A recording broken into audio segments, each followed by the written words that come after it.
Theodore Roosevelt's Corollary to the Monroe Doctrine of 1905, excerpted from Theodore Roosevelt's annual message to Congress, December 6, 1904, in treating of our foreign policy and of the attitude that this great nation should assume in the world at large. It is absolutely necessary to consider the Army and the Navy and the Congress, through which the thought of the nation finds its expression, should keep ever vividly in mind the fundamental fact that it is impossible to treat our foreign policy, whether this policy takes shape in the effort to secure justice for others or justice for ourselves,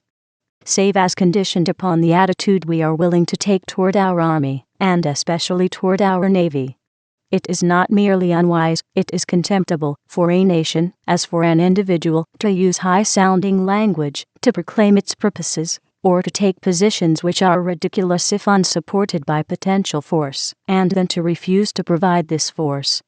If there is no intention of providing and keeping the force necessary to back up a strong attitude, then it is far better not to assume such an attitude. The steady aim of this nation, as of all enlightened nations, should be to strive to bring ever nearer the day when there shall prevail throughout the world the peace of justice.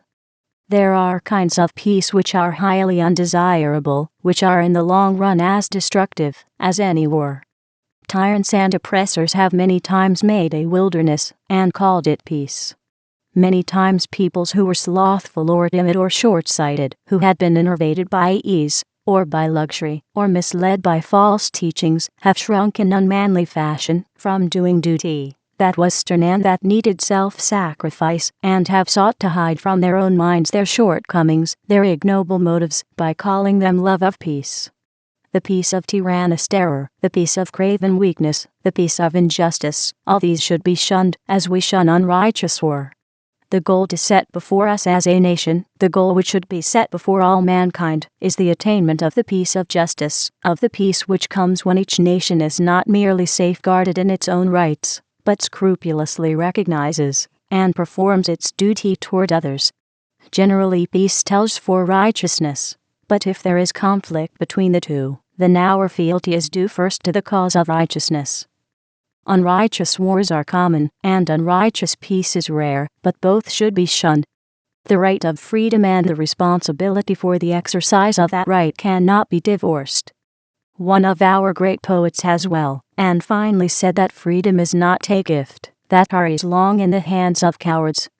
Neither does it tarry long in the hands of those too slothful, too dishonest, or too unintelligent to exercise it.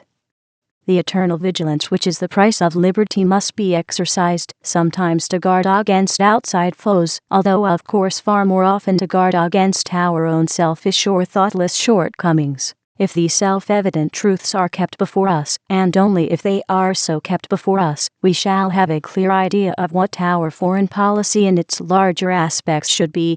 It is our duty to remember that a nation has no more right to do injustice to another nation, strong or weak, than an individual has to do injustice to another individual, that the same moral law applies in one case as in the other. But we must also remember that it is as much the duty of the nation to guard its own rights and its own interests as it is the duty of the individual so to do. Within the nation, the individual has now delegated this right to the state, that is, to the representative of all the individuals, and it is a maxim of the law that for every wrong there is a remedy. But in international law we have not advanced by any means as far as we have advanced in municipal law. There is as yet no judicial way of enforcing a right in international law. When one nation wrongs another, or wrongs many others, there is no tribunal before which the wrongdoer can be brought. Either it is necessary supinely to acquiesce in the wrong, and thus put a premium upon brutality and aggression, or else it is necessary for the aggrieved nation valiantly to stand up for its rights.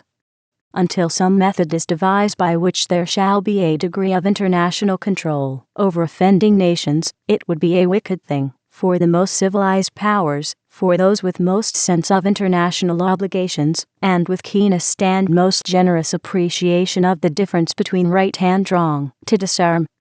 If the great civilized nations of the present day should completely disarm, the result would mean an immediate recrudescence of barbarism, in one form or another. Under any circumstances, a sufficient armament would have to be kept up to serve the purposes of international police, and until international cohesion and the sense of international duties and rights are far more advanced than at present, a nation desirous both of securing respect for itself and of doing good to others must have a force adequate for the work which it feels is allotted to it as its part of the general world duty. Therefore it follows that a self-respecting, just, and far-seeing nation should on the one hand endeavor by every means to aid in the development of the various movements which tend to provide substitutes for war, which tend to render nations in their actions toward one another, and indeed toward their own peoples, more responsive to the general sentiment of humane and civilized mankind, and on the other hand, that it should keep prepared, while scrupulously avoiding wrongdoing itself, to repel any wrong, and in exceptional cases to take action which in a more advanced stage of international relations would come under the head of the exercise of the international police. A great free people owes it to itself and to all mankind not to sink into helplessness before the powers of evil. We are in every way endeavoring to help on, with cordial goodwill, every movement which will tend to bring us into more friendly relations with the rest of mankind. In pursuance of this policy, I shall shortly lay before the Senate treaties of arbitration with all powers which are willing to enter into these treaties with us. It is not possible at this period of the world's development to agree to arbitrate all matters, but there are many matters of possible difference between us and other nations which can be thus arbitrated.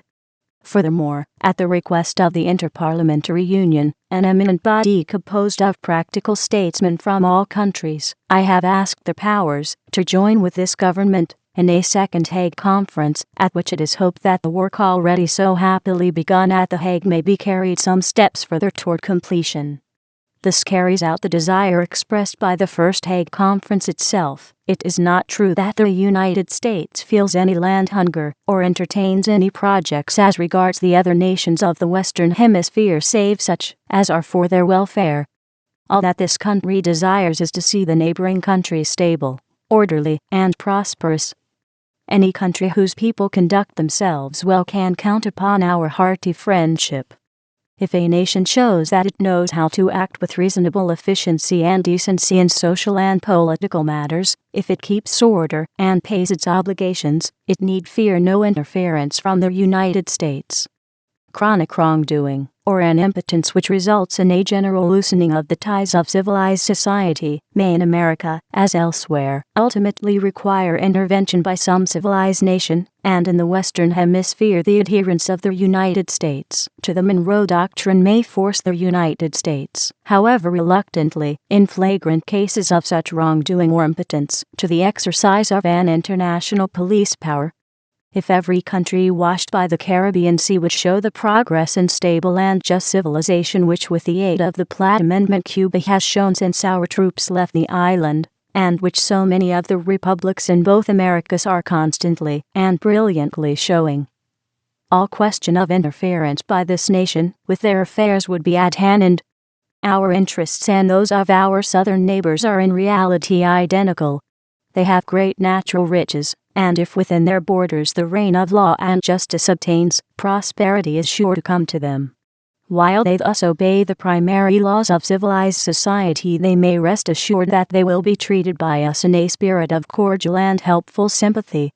We would interfere with them only in the last resort, and then only if it became evident that their inability or unwillingness to do justice at home and abroad had violated the rights of the United States, or had invited foreign aggression to the detriment of the entire body of American nations. It is a mere truism to say that every nation, whether in America or anywhere else, which desires to maintain its freedom, its independence, must ultimately realize that the right of such independence cannot be separated from the responsibility of making good use of it. In asserting the Monroe Doctrine, in taking such steps as we have taken in regard to Cuba, Venezuela, and Panama, and in endeavoring to circumscribe the theater of war in the Far East, and to secure the open door in China, we have acted in our own interest as well as in the interest of humanity at large. There are, however, cases in which, while our own interests are not greatly involved, strong appeal is made to our sympathies. Ordinarily it is very much wiser and more useful for us to concern ourselves with striving for our own moral and material betterment here at home than to concern ourselves with trying to better the condition of things in other nations.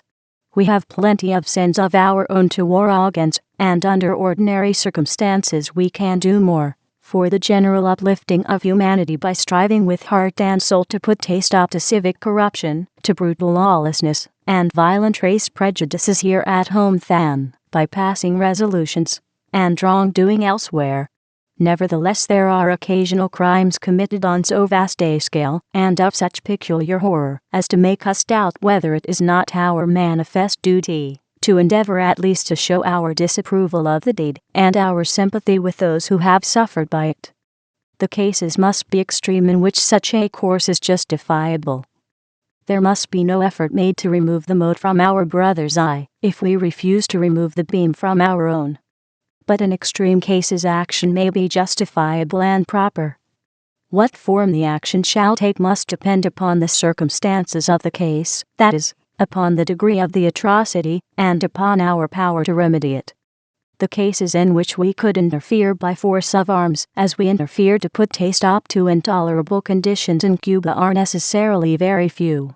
Yet it is not to be expected that a people like ours, which in spite of certain very obvious shortcomings, nevertheless as a whole shows by its consistent practice its belief in the principles of civil and religious liberty and of orderly freedom, a people among whom even the worst crime, like the crime of lynching,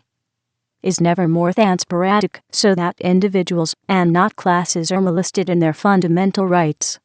It is inevitable that such a nation should desire eagerly to give expression to its horror on an occasion like that of the massacre of the Jews in Kishinev, or when it witnesses such systematic and long-extended cruelty and oppression as the cruelty and oppression of which the Armenians have been the victims, and which have won for them the indignant pity of the civilized world.